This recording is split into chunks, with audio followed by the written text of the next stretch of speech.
Hello everybody, welcome to Red Tool House. On today's video, it's time to move our little plum trees out of the protection of the garden area and out into the wild, but we got to make sure we can keep the deer from destroying them. So come along and let me show you what I've got in mind.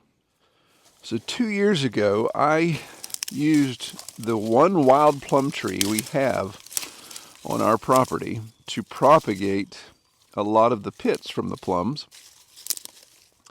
and have multiple trees throughout the place, but I have two that I planted here in these pots, and they just really took off. They have a great bit of growth, a lot of branching. I think they've just done well being here in this raised bed where we can tend them versus just kind of being left in the wild.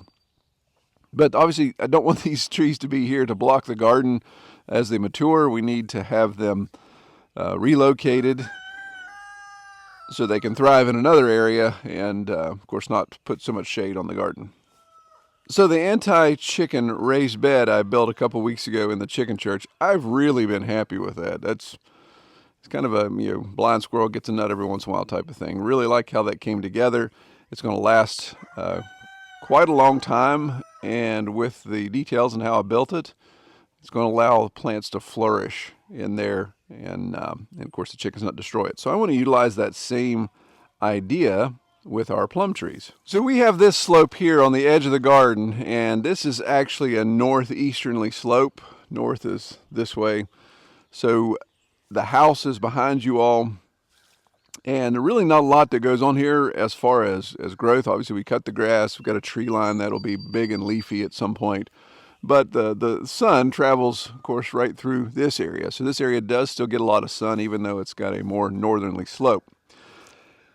But this has become an absolute deer highway. The deer come up this wash from the creek. They enjoy the grass, and the deer manure here is just ridiculous. And they like to come through and just graze on the edge of the garden and anything else they can get their little hateful lips on. So what I want to do is this area here that's just a pain in the neck, because all we do is mow it. We really don't do much more with it. It's really too steep to do anything with. I want to build a couple of those raised beds similar to what I did in the chicken church and put a plum tree in each of them. We'll probably come further back here. That way if we decide to do more, it's not wasting this space. So we'll come back here and tuck it into the back corner. Probably do my first one about right here.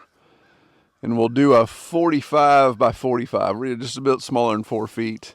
I'll discuss why here in a second. Do one there and probably parallel another one about right here. And the neat thing about the plum trees is they are self-pollinating, but having two close by will obviously help out as well, even though they did come from the same cultivar. So yesterday I took the time to fire up the mill, and I had two of the Virginia pine logs left from the main tree that we drug down when we built the chicken church beds.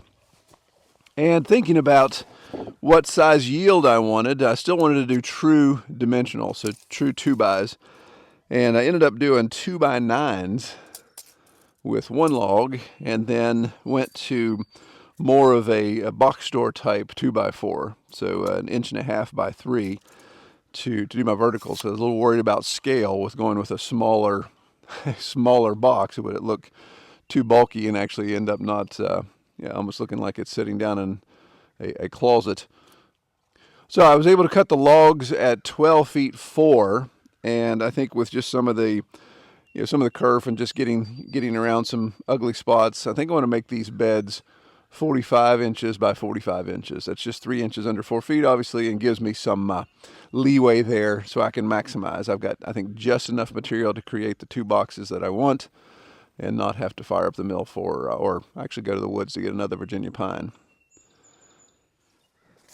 And of course, it wouldn't be a Red Tool House project if there wasn't yet another challenge. And that challenge is today we are expecting severe storms with high wind, a tornado watch, and soaking rains later in the afternoon. So that's why I'm out here first thing in the morning working on this, see how much of I can get done before I get blown over the hill. So we'll just see how this video turns out. It may be just a simple build project video, or it could be a disaster blown over the hill type video.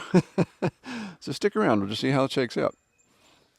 So what I discovered with building the big raised bed in the chicken church was the easiest thing to do is just start by fashioning a box. So we're just going to build a 45 by 45 box, and then we'll set that on our slope, and that'll determine, to make that level, that'll determine the height of the front. So the 2x material we'll use to lift up the front of that to get it level, that'll determine. So just bang out two 45 by 45 boxes real quick, and then we'll take it from there.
All right, so these 4-footers that I cut, obviously those will be used in the back, but that allowed me to level this up real quick, get a measurement of how much I needed to add to 4 feet to get level. So I had 2 different measurements, difference of 1.5 inches due to the height of the ground, of course. So I believe the longer one goes on this side.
Course.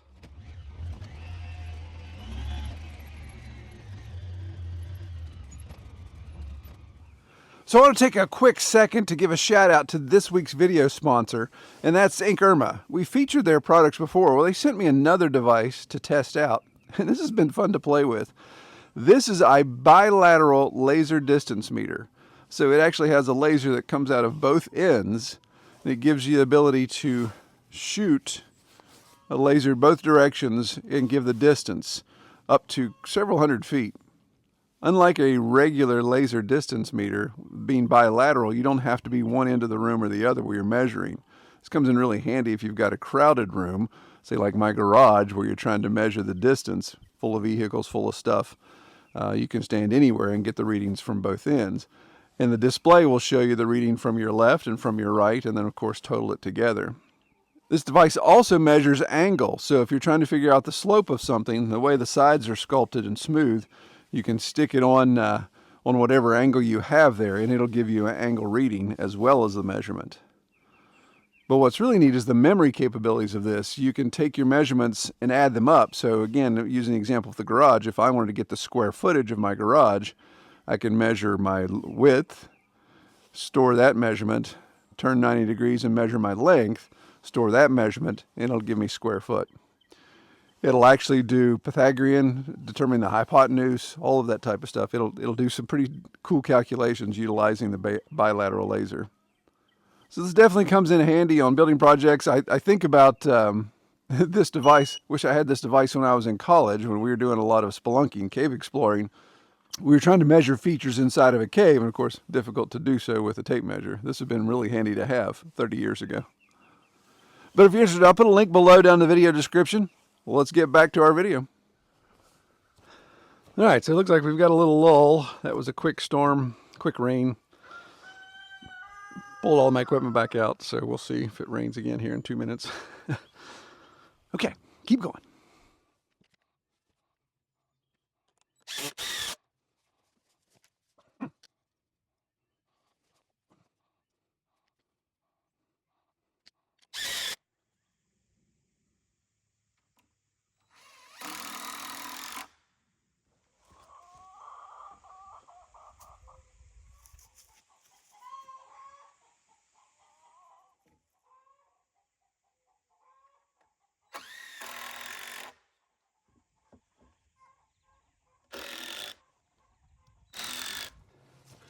All right, so I believe before we get an absolute thrashing of rain, I should backfill this. So I'm gonna get the wheelbarrow, load up some of my compost, get us in here, obviously get our tree transplanted, and then put my fencing up. And then, of course, figure out what I'm gonna do for the door. I'd like to put the door on this side, but the problem with that is it will swing into the hillside. So probably gonna have to put it either on the downhill side or on this side, or either side. Any side but that side.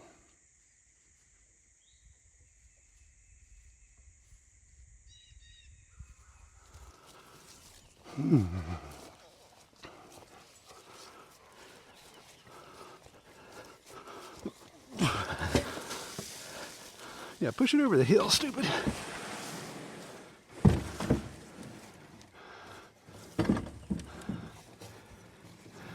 Goodness.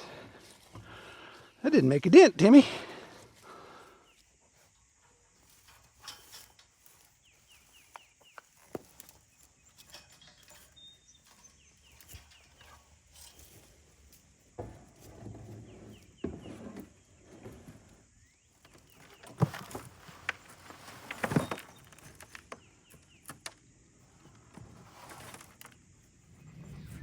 So what makes plums extra exciting are these guys. Those are some big old nasty thorns. They hurt.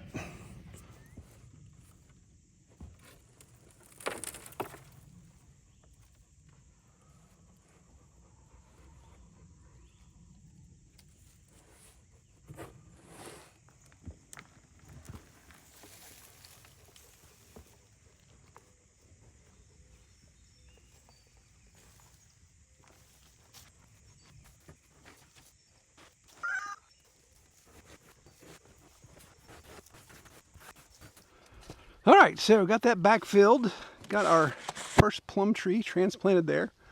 And this is, I think, is going to work out fine for what we want to do. And like I do everywhere, what I'll come back once I get some more comfrey crowns going that I have in my grow tent. We'll come back and we'll plant comfrey all around here. And the comfrey will grow up, and of course, create a nice weed barrier, so I don't have to worry about too much weed won't have to worry about too much weed competition in here with the plum. And I can obviously come just chop and drop the comfrey if it's getting too tall and it's choking out some of the lower branches of the plum. What I really want to do, of course, is encourage the plum to grow as fast and as tall as possible. So in the 2 years, 3 years, probably get 3 years out of this time that it rots out, since it's not treated, the plum tree will be high enough, tall enough, that the deer won't be able to strip it completely. If they just prune off the lower branches, so be it. But I get if it's tall enough, like I have my elderberry tree down at the workshop, then they'll just prune what's their height, and everything else above will be fine. So I think what I'm going to do is work on the next box, get it to this point, so I can get my earth moved before the rain comes, and of course turns all my compost into really wet, heavy compost. And then come back and do our final touches, put our fencing around it to protect it, and then figure out our door. So I won't bore you guys with the full build details of that. Maybe just show a highlight or two. Maybe just time lapse the whole thing. We'll see.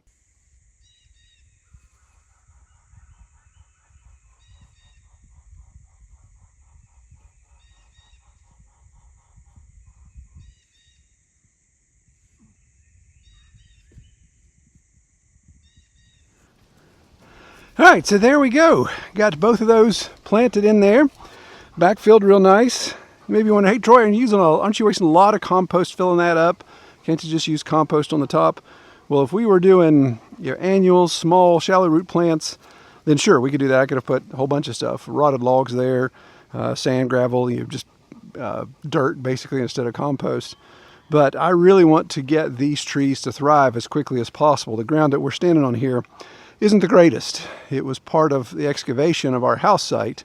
So actually about where the wheelbarrow sits is fill, and then about where we are was what we consider sterile earth. When we excavated, we made it a little bit steeper of an angle here so we could have more flat spot where the garden and the house sit.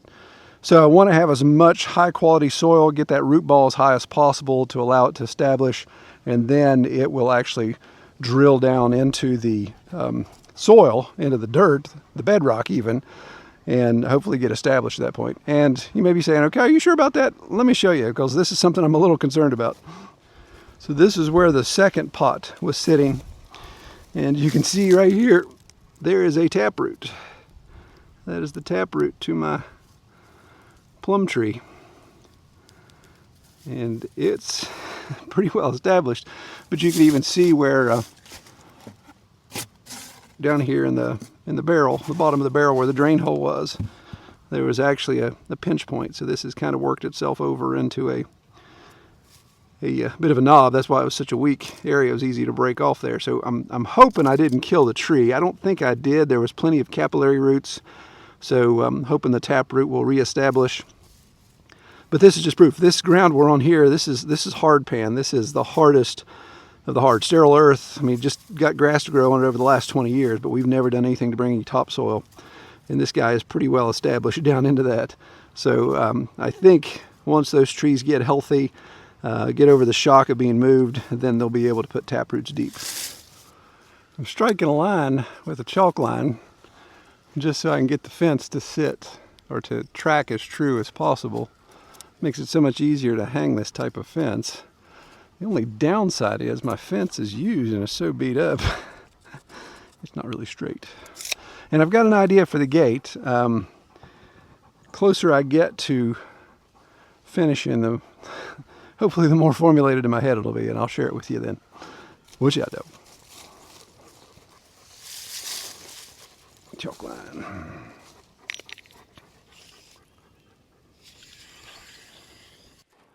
All right. Well, I think putting the fence on was probably the hardest part of the whole daggone build because of the fence being beat all to pieces. Probably should have just put some new fence on. But what I ended up doing for the door, as I got to thinking, being a perennial like this, I'm not going to need to have access to it on a regular basis. Up at the chicken church where we're going to do some mix of annuals and perennials, probably need to get in it more so the door makes more sense. But I thought, why waste the time building and using up hinges when I can just do something simple. If I need to get in here, then I've just got the fence bent in hooks, so I can just undo these hooks, and voila, I've got access to reach in there and do whatever tending I need to. And then of course just locking it back in there with the hooks will keep the critters out. So did that on both, and I think we'll be good to go. Even if deer decide they want to come up and try to reach over and eat, they'll be able to do some a little bit, but they won't be able to kill the tree entirely. As I mentioned, just want to try to get it as tall as possible, as quickly as possible.